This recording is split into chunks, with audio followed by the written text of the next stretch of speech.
안녕하세요 여러분, 반갑습니다. 오늘부터 파이썬을 이용한 계량 경제학을 같이 공부하게 될 오상용이라고 합니다. 계량 경제학은 경제학과에서도 2학년 이후 배우는 과목인데요. 최근 엄청나게 많은 데이터들이 세상에 작성되고 저장되고 분석을 하고 있는 빅데이터 시대에 살고 있습니다. 지금은 거기서 좀 더 나아가서 AI 시대에 발맞춰 가지고 우리는 어떤 공부를 해야 되는지, 어떻게 해야 되는지에 대한 고민들을 많이 하고 있습니다. 계량 경제학이 사실 뭐 연관되는 과목들, 비슷한 과목들이 다른 전공에도 많이 있습니다. 그런 전공들과 연관해서 어떤 식으로 나아가야 될지, 그리고 경제학도들은 물론 다른 과목을 공부하는 학생들에게도 좀 도움이 됐으면 해서 이 수업을 기획하게 되었습니다. 최대한 쉽고 최대한 재미있게 진행을 해보려고 하니까 잘 한번 따라와 주셨으면 고맙겠습니다. 제 소개부터 간단하게 할게요. 제 이름은 오상용이고요. 뉴욕 주립대, 버팔로에 있는 뉴욕 주립대에서 경제학 박사를 받았습니다. 그 이후에 미국에 있는 대학이랑 한국에 있는 몇 개 대학에서 경제학 강의를 해왔었고, 지금은 펜실베니아 주립대에서 데이터 분석, 데이터 애널리틱스 석사 과정에 몸을 담고 있습니다. 박사과정 전공은 국제무역이었는데요. 그때도 계량경제학적인 도구를 이용해서 분석하는 졸업 논문을 준비했었고, 그 이후 지금 뭐 데이터 분석 석사학위를 하면서 여러 가지 머신러닝에 관련된 분석 툴이라던가 아니면 계량경제학 분석 툴을 이용한 여러 가지 모형들에 관한 연구를 하고 있습니다. 제가 경제학을 배우면서 공부했던 계량경제학적인 지식과 함께 최근 유행하고 있는 머신러닝이나 딥러닝, 그리고 AI 분석 과정에 포함된 것들까지 포함해서 그것들이 계량경제학에 어떻게 이용될 수 있는지, 또는 그런 분석들을 현실적으로 어떤 식으로 우리가 사용할 수 있을지에 대한 공부를 쭉 해보려고 합니다. 그러면 우리 수업의 주제가 파이썬을 이용한 계량 경제학이죠. 왜 그러면은 파이썬을 이용할 것인지, 또 계량 경제학이라는 과목은 무엇을 공부하는 학문인지를 먼저 우리가 좀 생각을 해봐야 될 것 같아요. 경제학의 시작은 1776년 국부론, 아담 스미스의 국부론이 나오면서 경제학이 출발되었다고 평가하고 있습니다. 그 이후에 여러 가지 모형적인 수학적인 모형들을 개발하는 툴로, 또는 사회 현상을 분석하는 학문으로 계속 이어져 내려오고 있는데, 현재로서는 그 관련된 주제들이 너무 넓어져 가지고 인간들이 과연 어떤 선택을 하고 얼마나 합리적인 결정을 내리는지, 의사 결정을 내릴 때 어떻게 해야 효율적으로 의사 결정을 할 수 있을지에 대한 범위까지 점점 넓어지고 있습니다. 그런 과정에 1930년대에 처음 계량경제학이라는 단어가 처음 등장을 했는데요. 이코노메트릭스입니다. 영어로는. 이코노메트릭스라는 단어가 어디서 왔느냐? 이코노믹스와 스태티스틱스와 매스매틱스, 그러니까 수학과 통계학과 함께 경제학을 공부하겠다라는 목표로 계량경제학이 시작되었다고 볼 수 있습니다. 그런데 주로 현재는 계량경제학은 리그레션 모델, 그러니까 회귀 분석 모형을 주로 담고 있습니다. 왜 회귀 분석을 담고 있느냐? 우리가 의사 결정을 하는 데 있어서 사회 현상을 바라봤을 때 어떤 변수들의 관계를 정의를 하고, 변수들 간의 관계가 어떻게 평가되는지에 따라서 우리의 이론적인 추론이 맞았는지 안 맞았는지를 판단해보는 근거로 계량경제학이라는 도구를 이용하고 있습니다. 추론 과정에 가장 도움을 주는 모형이 어떤 것인가? 현재까지 나와 있는 내용 또는 모형 중에서는 회귀 모형이 가장 강력한 도구이다, 이렇게 이해하시면 될 것 같습니다. 물론 뭐 AI나 머신러닝, 딥러닝 이런 툴들이 많이 있지만 인과 추론을 하는 데 있어서 가장 뛰어난 모델은 아직까지 회귀 분석이다라고 생각하시면 될 것 같습니다. 그 부분의 강점을 가지고 있는 것이 계량경제학이고, 계량경제학에서는 회귀 모형을 주로 다루고 있다, 이렇게 이해하시면 될 것 같습니다. 첫 번째로 정의 살짝 살펴보자면 경제 이론을 실증적으로 검증한 학문이다라고 하는데, 경제학이 점점 범위가 넓어져서 사람들이 어떻게 의사결정을 하나, 합리적인 의사결정은 어떻게 이루어지나, 이런 것들에 대한 분석을 하는 것이 경제학의 가장 큰 범주로서의 경제학이라고 할 수 있습니다. 그런 이론들, 모형들을 실질적인 데이터를 가지고, 우리가 집계해 놓은 데이터를 가지고 분석하는 것이 계량경제학이다, 이렇게 이해하시면 될 것 같고요. 그 이면에는 이제 회귀 분석이라는 것은 사실 통계적인 모형을 가지고 경제학에 끌고 와서 주로 사용을 합니다. 회귀 모형은 통계학적인 모형입니다. 통계학적인 방법론을 경제적인 데이터, 사회과학적인 데이터에 적용하는 것, 그게 계량경제학이라고 볼 수 있습니다. 그러면 왜 파이썬인가? 왜 파이썬을 우리가 사용해서 계량경제학을 분석해 보려고 하는가? 이제까지 수많은 경제학자들 또는 여러 가지 통계학이라든지 다른 학문에서도 많은 도구들을 이용해 왔습니다. 학문적인 부분, 아카데믹 쪽에서는 많이 사용했던 것들이 예전에는 스타타라고도 하기도 하고 스테이타라고 합니다. 스테이타라는 도구를 많이 썼습니다. 그런데 스테이타는 그 라이센스를 사야 되고, 라이센스 가격이 그렇게 저렴하지가 않아요. 비쌉니다. 그래서 많은 사람들이 이 도구를 사용하기 어렵습니다. 그 이전의 툴들도 되게 여러 가지 있겠지만 비즈니스 쪽에서도 많이 쓰는 사스라는 프로그램도 물론 있습니다. 여러 가지 이전에 쓰던 통계적인 분석에서 사용됐던 툴들, 프로그램들이 많이 있었는데, 스테이타를 그 이후로 학계에서는 많이 쓰다가 다음으로 넘어온 것이, 이게 라이센스 때문에 비싸니까 다음 세대로 넘어온 것이 R이라는 통계 분석 도구가 있습니다. R은 지금도 많이 쓰고 있고요. R을 사용하게 된 큰 이유 중에 한 가지는 오픈 라이센스이다 보니까 공짜이고, 아무나 다운로드 받아서 컴퓨터에 깔면 공짜로 모두 이 도구를 사용할 수 있기 때문에 많이 썼죠.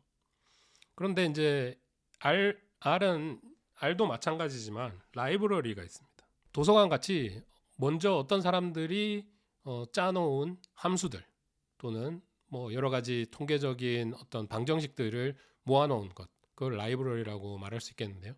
이걸 이용해 가지고 아주 쉽게 코드 한두 줄만 쓰면 통계 분석을 할 수 있는 그런 도구가 라이브러리라고 할 수 있는데, 그거를 이용해 가지고 쉽게 통계 분석을 하는데 R을 많이 사용했고, 많은 사람들이 쓰다 보면 자기가 직접적으로 연구했던 부분들, 자기가 직접적으로 개발했던 함수들, 이런 것들을 모아서 라이브러리를 구성을 하고 라이브러리를 공유해서 많은 사람들이 사용할 수 있게 되었습니다.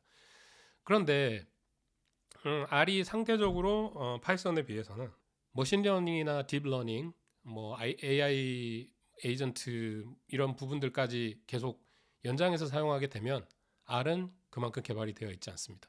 R의 원래 원조가 통계학 쪽에 기반을 두고, 각각 자연과학 쪽에 있는 다른 사람들도 통계적인 분석을 하는 데 있어서는 많이 썼지만, 컴퓨터 과학을 전공을 하는 사람들이 컴퓨터 코딩을 기반으로 만들어낸 도구가 파이썬입니다. 그리고 확장성이 아주 좋다고 볼 수 있겠습니다.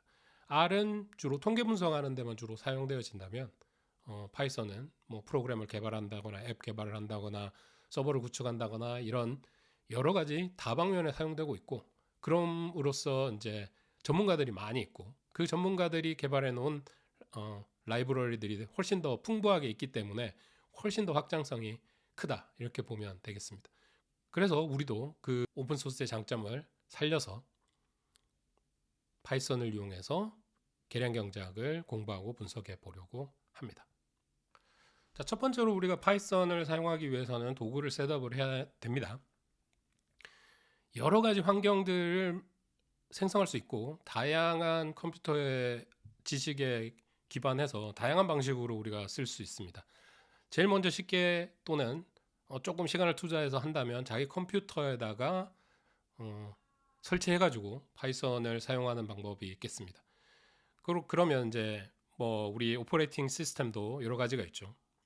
제일 많이 쓰는 윈도우즈가 있을 수 있고요. 그 다음에 맥OS가 있을 수 있고, 그 다음에 리눅스라는 또 환경이 있을 수 있겠습니다. 다양한 환경마다 각기 조금씩 다른 설치 환경들을 가지고 있고, 그래서 개별적으로 상당히 다른 방법들을 각각 이야기해야 되기 때문에 이 부분은 좀 더 간단한 방법으로 해결할 수 있는 방법이 없을까 고민을 하게 됐고, 저희는 인터넷 환경에서 직접 바로 쉽게 접근해 볼 수 있는 구글 콜랩을 이용하려고 합니다.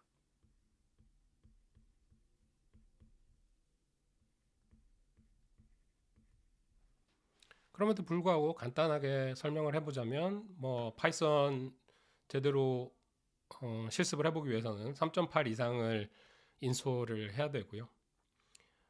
주로 윈도우즈에서는 아나콘다나 미니콘다를 이용해서 설치를 하게 됩니다.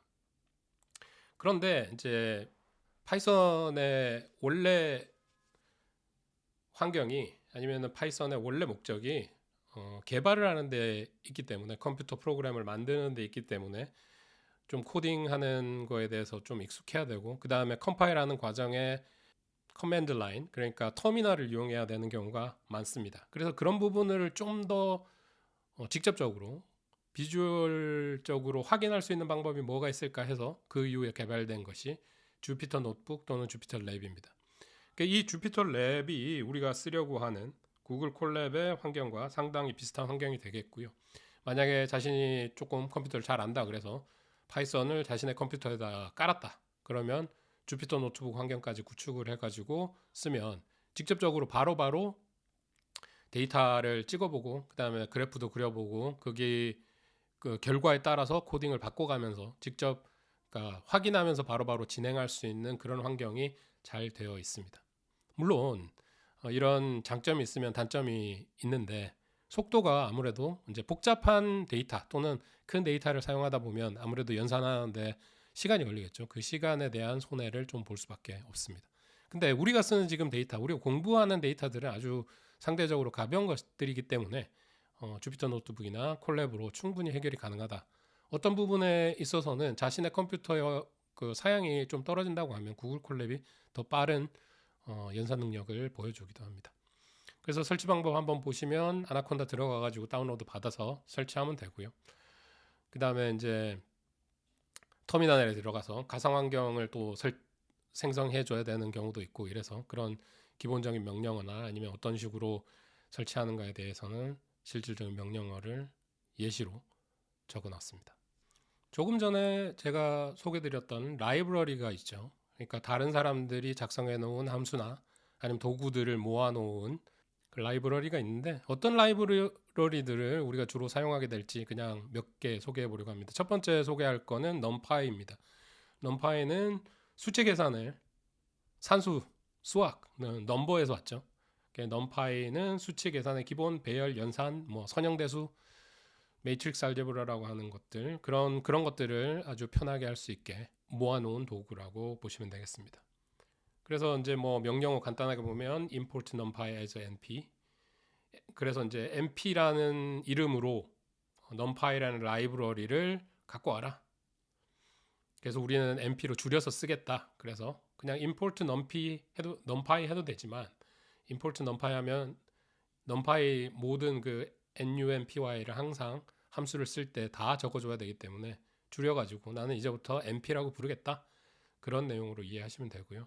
arr, array라는 이름으로 내가 저장을 하는데 1, 2, 3, 4, 5라는 array를 arr이라는 이름으로 저장해라 라는 의미의 코드가 되겠습니다. 첫 번째 코드, 두 번째 줄 코드가 그런 걸 의미하고요.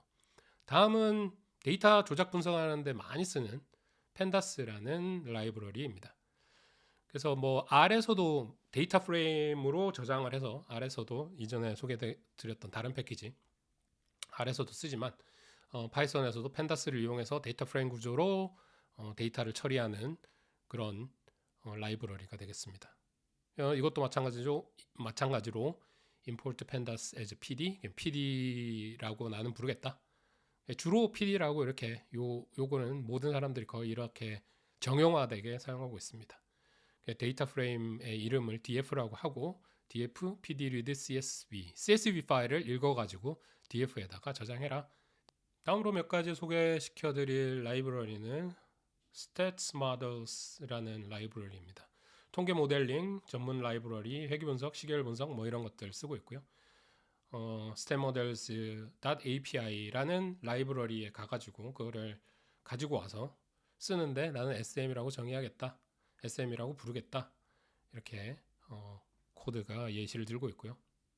매트플롯 라이브러리, 매트플롯립이랑 C본입니다. 이거는 이제 데이터 비주얼라이제이션, 데이터 시각화에 초점이 맞춰져 있는 라이브러리고요. 여기서 이제 불러오는 예시 명령어가 다음과 같습니다.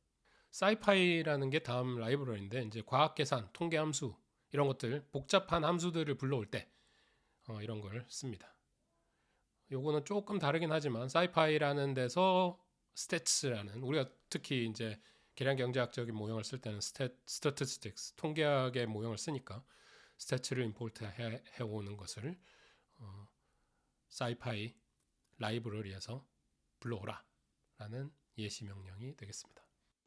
자, 파이썬 실습을 가장 쉽게 해보기 위해서 구글 콜랩에 들어왔습니다.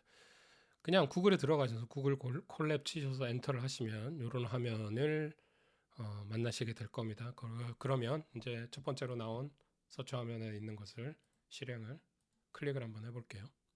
그러면 이제 만약에 내가 구글 어카운트가 있어가지고 먼저 구글 메일이라든지 지메일이라든지 다른 프로그램을 쓰고 있다면 이런 환경으로 들어오게 될 겁니다. 구글 콜랩에 들어오시면 여기 첫 화면이 뜨고요. 이것 중에 필요한 어떤 파일을 골라가지고 실질적으로 들어가서 실행을 해보면 될 겁니다. 그리고 아무것도 없다면 여기 뉴 노트북 클릭해가지고 뉴 노트북 하시면 되고요. 저는 여기 준비해 놓은 파일이 있어가지고 펜다스랑 넘파이를 한번 불러오도록 하겠습니다. 아주 모두들 쓰고 있는 구문입니다. import pandas as pd, import numpy as np. 이 부분 보시면 이제 이렇게 실행을 한번 해보시면 여기 녹색의 체크마크가 뜹니다. 그러면은 이제 요 콜랩 자체에 파이썬 환경에 numpy랑 pandas 잘 깔려 있고 이게 실행돼 가지고 내가 지금 실행하려고 있는 코드에 제대로 패키지가 들어와 있다, 라이브러리가 들어와 있다, 이거를 확인해 주는 체크마크가 되겠고요. 다음번은 이제 경제적인 데이터를 한번 생성을 해보도록 하겠습니다. 여기 np를 이용해서, numpy를 이용해서 요거는 이제 각각 랜덤한 넘버를 생성을 여기 하려고 하는데 시드 값을 지정해 주지 않으면 나오는 숫자가 매번 달라지기 때문에 시드를 줘가지고 인컴 데이터랑 컨섬션이랑 세이빙스랑 이렇게 나눠가지고 생성을 해 주겠다. 그 numpy를 이용해 가지고 랜덤 베리어블을 생성하는데 노멀 디스트리뷰션을 이용해서 민이 5000이고 스탠다드 디비에이션이 1000이고 랜덤한 숫자를 100개 생성해라. 똑같은 논리로 컨섬션도 노멀 디스트리뷰션을 이용해 가지고 3000이 민이고 800이 표준 편차인 숫자를 100개 생성하라. 똑같이 세이빙스 데이터에도 2000이 평균이고 500이 표준 편차, 그리고 이 데이터 100개를 만들어 가지고 데이터에다가 이 세 개의 변수로 저장을 하라. 그러고 이 데이터들을 형식을 데이터 프레임으로 맞춰줘라. 그래서 여기 앞쪽에 데이터들 앞쪽에 있는 부분들, 위쪽 데이터들 헤드라고 합니다. 헤드를 한번 출력해 보라 라는 명령어를 만들었고요. 이걸 실행을 하면 여기 5개가 나오게 됩니다. income, consumption, savings. 그래가지고 각각 랜덤하게 생성된 데이터들이 이렇게 쭉 나오게 되어 있고요. 뭐 직접적으로 어떤 국가의 소득, 소비, 저축 뭐 이런 함수들을 찾아오면 되겠지만 그것도 뭐 그다지 어렵진 않습니다. 찾아보면 통계청에도 있을 것이고. 근데 빨리빨리 간단하게 해보기 위해서 랜덤 넘버로 한번 만들어 봤습니다. 그럼 여기서 이제 기초 통계량, 기초 통계량을 한번 찾아보려고 하는데 어떻게 하면 되나? 기초 통계량을 보여주는 함수가 describe입니다. 여기 이렇게 찍어 보시면은 설명들이 쭉 나오죠. 영어긴 하지만 쭉 찬찬히 읽어 보시면 무슨 내용인지 알 수 있습니다. 그래서 여기 우리 DF라고 해놓은 데이터 프레임의 기초 통계량을 한번 이렇게 찾아내봐라. 이렇게 치고요. 프린트 해서 보면 여기 기초 통계량들이 쭉 나와 있습니다. 카운트는 몇 개 데이터 몇 개씩 있는지 100개씩 우리 만들려고 했으니까 100개씩 있죠. 그럼 민 있을 거고요. 민은 5230. 그러니까 5000이라고 주어졌는데 랜덤하게 생성되다 보니까 그렇고요. 컨섬션은 3000이라고 줬는데 2916. 그다음에 세이빙은 2000이라고 줬는데 1995. 이렇게 나와 있고요. 미니멈 그다음에 25 퍼센타일, 50 퍼센타일, 75 퍼센타일, 그다음에 맥스 값이 이렇게 쭉 주어져 있습니다. 이게 기초 통계량으로 결과가 나온 거고요. 그럼 요 데이터 프레임의 타입을 한번 살펴보자. 그래서 타입을 한번 쳐보면 플롯이라고 돼 있죠. 여기 숫자들 실수의 형식을 가지고 있는 걸 플롯이라고 하고요. 인티저는 인트라고 합니다. 그 각각의 어떤 변수들이 어떤 형식을 지니고 있는지를 각각의 변수들이 어떤 형식을 지니고 있는지를 알아보려는 함수 types를 쳐가지고 데이터 프레임의 데이터 types 요거를 한번 실행을 해보면 각각이 plot 64라고 나와 있습니다. 다음으로 우리가 해보려고 하는 것은 matplotlib 라이브러리 이용해가지고 플롯을 한번 해보려고 합니다. 기본적으로 선형 회귀 분석을 하려고 하면 x와 y 값을 각각 찍어봐서 그 데이터들이 어떻게 분포되어 있는지 산점도를 그려보는 게 시각적으로 확인하기 가장 좋죠. 그래서 이 내용을 한번 이렇게 입력을 해봤습니다. matplotlib 라이브러리 pyplot as a plt라는 이름으로 내가 이제 앞으로는 함수를 이렇게 쓸 거다. 스캐터가 산점도 그리는 거죠. plt 스캐터 변수는 income이랑 consumption. 그 다음에 x 레이블 x 변수는 income이고 y 레이블스는 consumption 소비다. 그러니까 소비 함수를 그려보라는 거죠. income에 따라서 소비 함수가 어떻게 변화하는지.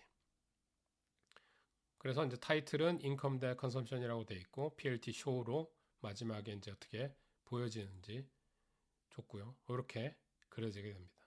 그러니까 income에 따라서 income이 변화함에 따라서 consumption이 어떻게 바뀌냐. 이렇게 보면은 되게 우리 랜덤하게 찍었기 때문에 분포가 상당히 노멀 디스트리뷰션을 이용해서 상당히 동그랗게 되어 있지만 이거 회기선을 그려보면 아마 이런 식의 직선이 그려지게 될 겁니다. 여기 나타나 있는 변수들 바깥쪽으로 펴져 있는 숫자들이 그렇게 나오게 될 건데 이렇게 일단 그려봤습니다. 근데 이제 그 랜덤 넘버를 생성하거나 아니면은 직접적인 데이터를 봤을 때 어떤 식으로 나오는지를 우리가 나중에는 직접적인 데이터를 가지고 분석을 할 것이기 때문에 한번 다음에 살펴보도록 하고요. 이걸 직접 찍어보면 이런 방식, 요런 코드를 이용해 가지고 요런 산점도를 그려볼 수 있다라고 그냥 쉽게 오늘은 이번 시간에는 이해하시면 될 것 같습니다.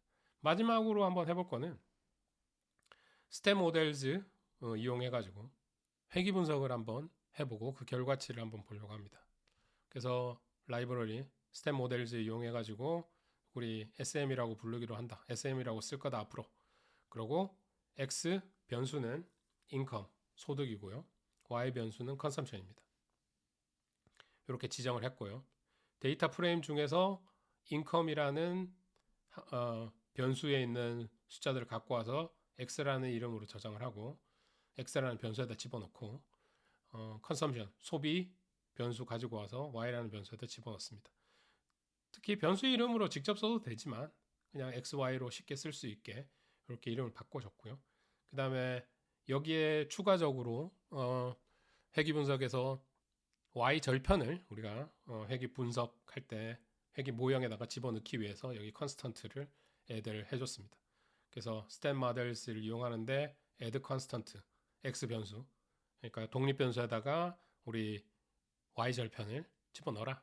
그러면 우리 생각해 보면 y는 a 플러스 bx의 선형 함수의 형식을 가지는 회귀 모형을 분석해 보려고 합니다.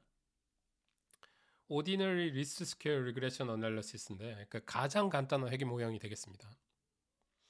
그래서 이제 모델을 지정을 해줘야 되는데 모델은 SM, OLS, OLS 쓰고요. Y와 X 요거 핏한 결과 값을 모델에다 저장한 다음에 모델의 서머리 값들을 우리가 출력을 한번 해보자 하는 코딩이 되겠습니다. 실행을 한번 해보면요. 자, 기본적인 OLS 결과물이 나왔습니다.